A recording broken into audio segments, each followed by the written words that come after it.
कर्जमाफी हा एक परिस्थितीची आवश्यकता म्हणून आपण करतो। मिळालेल्या माहितीच्या आधारावर पुण्यश्लोक अहिल्यादेवी होळकर शेतकरी कर्जमुक्ती योजना आपण तयार केली। माफीच्या संदर्भात बरीच चर्चा या ठिकाणी झाली। पहिल्यांदा तर अध्यक्ष महोदय, आपल्याला याची कल्पना आहे की कर्जमाफी हा एक परिस्थितीची आवश्यकता म्हणून आपण करतो। कुठल्याही कर्जमाफीने शेतकरी कधी श्रीमंत झाला नाही, तो होऊ शकत नाही। पण त्यावेळी शेतकऱ्याला क्रेडिट वर्दी बनवायचं, जेणेकरून त्याला सावकाराकडे जावं लागणार नाही, हे एक महत्त्वाचं उद्दिष्ट आपल्या कर्जमाफीचं असतं। आणि मी पुन्हा एकदा सांगतो की आम्ही विधानसभेच्या निवडणुकीच्या वेळी हा शब्द दिला होता, आम्ही कर्जमाफी करू। खरं म्हणजे आम्ही 2029 पर्यंत थांबू शकलो असतो, कारण सगळ्या निवडणुका जिंकलो आहेत आम्ही, कुठल्या निवडणुका बाकी नाही आहेत। पण आम्ही तसं केलं नाही। आम्ही ठरवलं की शेतकरी अडचणीत असेल तर त्याला कर्जमाफी दिली पाहिजे, आणि कर्जमाफीचा निर्णय आपल्या सरकारने केला। आता याच्यामध्ये आपण काय काय केलं तर कर्जमाफी असेल, एकवेळ समझोता असेल, प्रोत्साहनपर लाभ असेल।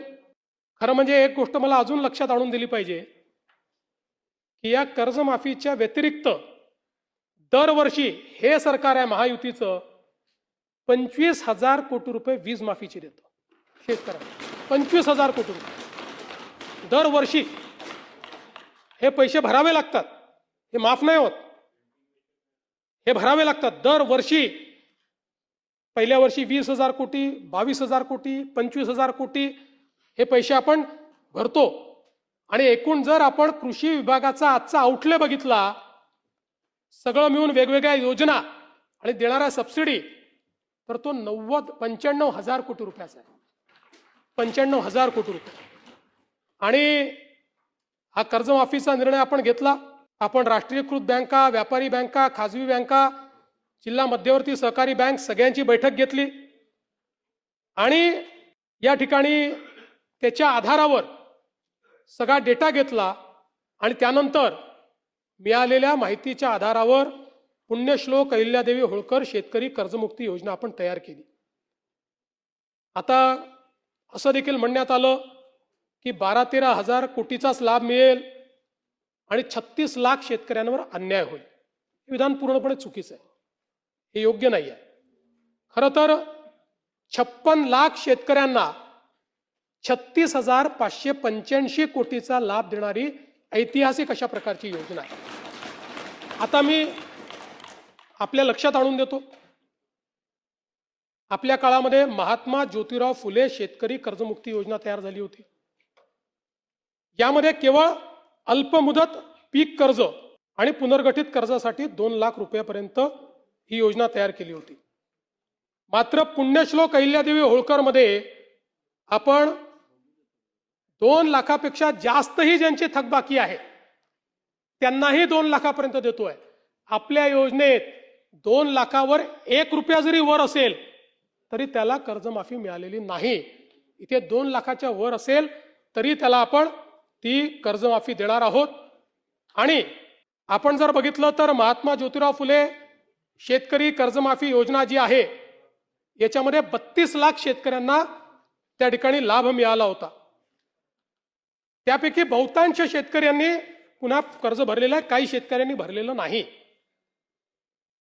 आणि म्हणून आपण ज्यावेळेस कर्जमाफीच्या संदर्भात निर्णय करायला घेतला त्यावेळी आपण एक प्रवीण परदेशींची कमिटी तयार केली होती, आणि या कमिटीला आपण काही लॉंग टर्म, काही शॉर्ट टर्म अशा पद्धतीनं काही सूचना द्यायला सांगितल्या होत्या।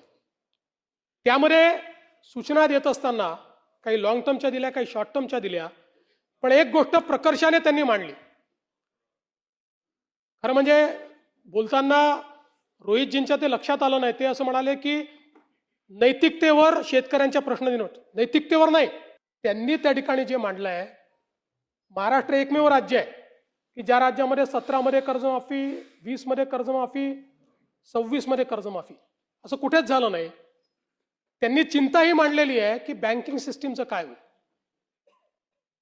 बँकेमध्ये कर्ज परत करण्याची जर म्हणजे असं एक शेतकरी प्रामाणिकच आहे, पण जर माहिती आहे की दरवर्षी सरकार करणारच आहे, तर मग वाट पाहतो माणूस, कशाला भरायचं बाबा कर्ज, खरंच करतायत का हे. आणि म्हणून त्यांनी इन्स्टन्सेस मांडले आहेत की कशा पद्धतीनं बँकांची परिस्थिती खराब होते.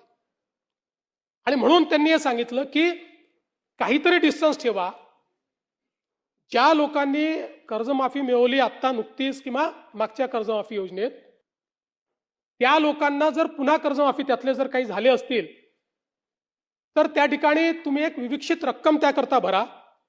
पहिल्यांदा तर त्यांनी सांगितलं की तुम्ही त्यांना घेऊच नका, नाहीतर बँकिंग सिस्टीम कोलॅप्स होईल. पण मग त्यांनी सांगितलं की विविक्षित रक्कम भरा, काही रक्कम त्यांना भरू द्या, म्हणजे मग या ठिकाणी बँकिंग सिस्टीम चालेल. आता मुश्रीफ साहेब या ठिकाणी आहेत. मुश्रीफ साहेब आमच्या मंत्रिमंडळाच्या बैठकीत रोज सांगायचे की लवकर तारीख घोषित करा, कोणी कर्जच भरत नाही. आमच्या कोल्हापूर बँकेमध्ये रेग्युलर कर्ज भरणारे लोक होते, पण कोणी कर्जच भरत नाहीये. तारीख घोषित झाली, बरोबर भरले सगळ्यांनी, नंतरच्या लोकांनी कर्ज, आणि पुन्हा त्या बँकेची परिस्थिती. आज तुम्ही बघा, नागपूरची आमची बँक 90% नागपूरची बँक मागच्या घोटाळ्यात बुडली. आज शेतकऱ्यांच्या तुलनेत सगळ्यात कमी जर कर्ज कुठे मिळत असेल तर ते नागपुरात मिळतं, कारण बँक नाहीये. जिथे जिथे बँका बुडल्या त्या त्या ठिकाणी ही परिस्थिती तयार झाली.